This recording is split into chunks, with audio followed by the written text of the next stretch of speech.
Meus irmãos de camisa, oficialmente começou a nossa temporada 2026, o Botafogo já se movimenta nos bastidores, reforços, vai ter saídas, muita informação. Lembrando, jogador de rival, tá certo, galera? Tem informação em primeira mão. E lembrando também que, se caso o GE não cobrir matéria do Botafogo, mesmo assim eu vou atualizar vocês com outro programa, atualizar vocês com as próprias matérias do GE, tá certo? Informações em primeira mão, então por favor se inscreva, deixa o like, compartilhe. Não esqueça aí de comentar um reforço que você gostaria de ver aqui no Botafogo. Então, vamos pra matéria e na sequência eu volto com vocês. Legal ver o sorrisão do Luan, né? Voltando a falar de futebol, no Botafogo, Santi Rodrigues. Ele é o nome da vez, hein? Chegou em fevereiro, estava meio tímido, mas agora desencantou com o David Ancelotti desde a chegada do treinador, em julho. Ele já tem 4 assistências e 2 gols, tem jogado bem mesmo. Botafogo volta a jogar domingo contra o Santos, no Nilton, a partir das 3h30 da tarde, ao vivo, aqui na Globo, beleza? Ele achou que já estava lá em cima, mas calma, o Bessa também achou, depois se estrepou. Calma. Falando nisso, números de Ancelotinho na tela, para André Bessa ficar mais magoado ainda. 23 jogos, apenas 10 vitórias. Tô olhando pra lá, gente, porque tem um retorno aqui, então não acho que eu sou maluco, não. 7 derrotas, 6 empates, fez 29 gols, tomou 23. Um aproveitamento de 52%. Não era o ano que o Botafoguense esperava, porque além dos números, as eliminações, da forma que aconteceu, a coisa do treinador e o técnico falar que um monte de gente não quis, aí veio o Renato Paiva, aí veio o Ancelotinho, o David. Então, se foi um ano, como 2024 um ano para ficar marcado, 25 anos para ser esquecido, né, senhores? É expectativa. O ano de 24 trouxe uma expectativa muito grande, só que o planejamento, a gente já falou sobre isso aqui 825 mil vezes, e logo no início, a gente não é engenheiro de obra pronta, falamos isso lá no início, lá no começo do ano, e que seria muito difícil manter o mesmo nível. Já seria se o planejamento fosse a partir de 1º de janeiro ou de dezembro, porque você começa a construir o ano seguinte, no ano anterior, mas o Botafogo tinha compromisso com o Mundial, até com a Libertadores e a parte final do Brasileiro, mas foi muito ruim esse início de ano. E eu não jogo na conta do David, não, tá? O David está conseguindo readaptar o Botafogo a uma realidade que hoje é a dele, tá? Muitas lesões, é bom a gente falar isso também, o Botafogo vem convivendo com muitas lesões. Poucas vezes eu vi um treinador ter que botar um lateral esquerdo jogando de zagueiro central. É óbvio que ele tem um zagueiro de pé direito lá, mas ele prefere colocar o Marçal. Isso não é comum. Fora as outras lesões, perdeu o Montoro pro resto do ano é uma perda muito grande. Pantaleão, que também não joga mais esse ano. O zagueirão não voltou ainda, o Bastos. O Bastos não voltou. Enfim, gente, o Botafogo... O Rafael Pargas. Tá, galera, vamos lá, vamos falar sobre o planejamento do Botafogo. Primeiramente, eu queria falar pra vocês referente ao goleiro Raul, tá certo? O Botafogo renovou o contrato dele até o fim do Campeonato Carioca de 2027. Ou seja, ele vai ter mais 2026 inteiro dentro do clube e até o Campeonato Carioca de 2027, ali o fim do campeonato, acredito que uns 2, 3 meses de 2027, o contrato dele chega a isso. Porém, galera, ele pode ser emprestado, pode ser vendido, tá certo? Porque ele é um terceiro goleiro hoje. Na verdade, hoje ele é a segunda opção do Botafogo.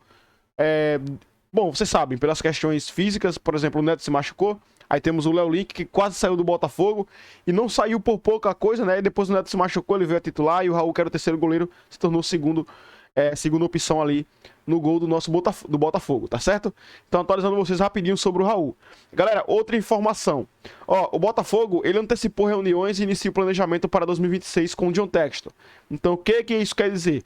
Quer dizer que o Botafogo já está se planejando sobre reforços, sobre saídas, e provavelmente eles já devem ter nomes que eles vão querer colocar fora e trazer outros nomes ali para repor essas saídas. Porém, não vai ser do mesmo nível. Por exemplo, eu vou falar aqui, dar um exemplo para vocês aqui. Vamos supor que o Savarino vai sair, tá certo? Então, o Savarino tem um salário alto. Não vai vir um jogador, é só um exemplo, tá? Não estou afirmando que ele vai sair, mas não vai vir um jogador que ganhe o equivalente ao que o Savarino ganha, tá certo? Então vai vir um jogador que ganhe menos para enxugar a folha pelo menos em 30%, como já foi divulgado, beleza? Então, a ideia é avaliar internamente o elenco e a comissão técnica liderada por David Ancelotti, além de traçar os passos para o próximo ano.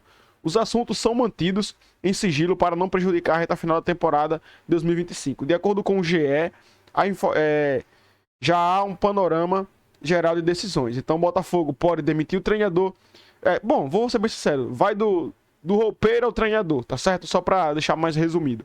Então eles estão planejando o que vão fazer para 2026. Se vão manter David, mesmo assim, é a mesma coisa com os jogadores, na verdade, entendeu? Então, basicamente isso. E lembrando, eu vou falar aqui também sobre o Ryan do Vasco, tá certo? Já pra vocês. Então, galera, é muita informação. Ó, o Botafogo fez uma sondagem por Júnior Fidelis, lateral direito do Fluminense. O que isso quer dizer, galera? Bom, o Botafogo tem 2 bons laterais, Vitinho e Matheus Ponte. Então, nesse planejamento, o Botafogo tá fazendo investida em outros laterais, vai fazer investida. Então, quer dizer que um dos 2 vão sair. Pode ser os 2 e pode ser apenas um só, como pode ficar também os 2 e não vir ninguém para a posição. Porém, o Vitinho se valorizou bastante, então é muito provável que o Vitinho deixe o Botafogo. Tá certo? Não sabemos ainda se realmente vai se confirmar a transferência dele para outro clube, mas é muito provável. Ó, o Botafogo fez uma sondagem pela contratação do lateral direito, Júlio Fidelis, de 18 anos, do Fluminense. Então ele joga no Fluminense. A informação do jornalista Gabriel Amaral. Galera, o planejamento 2026 já está acontecendo. Ele já tem nomes de quem vão colocar à venda, de quem vão segurar. Tá bom? Ó, a sondagem ocorreu direto com o representante do jogador André Cury. Além do Botafogo, outros clubes da Série A, cujo nome não foi divulgado, também entrou em contato com o staff do lateral. Tá certo, galera? Então, mais uma informação para vocês em primeira mão. Um comentarista fez aqui uma comparação entre o Ryan do Vasco e o Luiz Henrique, né, ex-Botafogo. Cara, realmente, tá certo?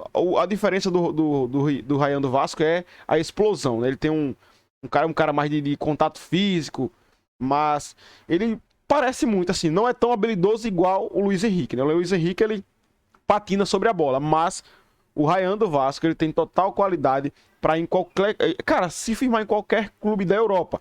E lembrando nisso, não sei se vocês lembram, mas o Botafogo já fez uma investida ao Ryan do Vasco. Não sei se vocês lembram, aqui um tempo atrás eu falei para vocês. Inclusive, o que aconteceu? O Botafogo na época estava ligado ao Lyon e foi oferecido um valor de 14 milhões de euros, mais de 80 milhões de reais, eu acho que 84, 89 milhões de reais por aí, na época, na cotação atual. Então, o que aconteceu? O Vasco não aceitou a transferência do atleta, e lembrando, o Botafogo também ia ceder o Nilton Santos para o Vasco ficar até reformar o seu estádio, né? São Januário, no caso. Então, o Vasco não aceitou a transferência. Por que não foi aceita? Porque a Eagle, na verdade, John Textor, o Botafogo, o Lyon, iam mandar o Ryan lá para aquele RWD Molenbeek na época, que hoje é aquele RWD Brussels, que é o da Bélgica. Então, por isso que ele não fechou, por isso que ele não tá... Cara, pode acontecer dele vir pro Botafogo? Pode, mas não agora, não vai ser. Tá certo? Então, algumas informações para vocês. Muita gente na época criticou. Bom, eu fui um dos que critiquei, tem que ser realista, porque o Botafogo ia ceder o estádio pro Vasco. Tá certo? Não tem como o Botafogo ceder sua casa para um rival do mesmo estado. Inclusive, imagina, você... Mas tem aquela questão também, né, como é que podemos dizer? Do atleta. Valorizou muito, certo? Jogando muita bola. E dificilmente vai ficar no Vasco em 2026. Dificilmente. Propostas vão vir aí. O Vasco vai vender para trazer outros jogadores. Pode ser que em um futuro distante ele venha assim pintar aqui no Botafogo, não sabemos. Mas não será por agora. Tá, galera? Então, algumas informações que eu queria trazer para vocês. O Botafogo já inicia o planejamento e é basicamente isso, tá certo? Então, que Deus te abençoe. Encontro vocês aqui amanhã. Tamo junto. E é nóis.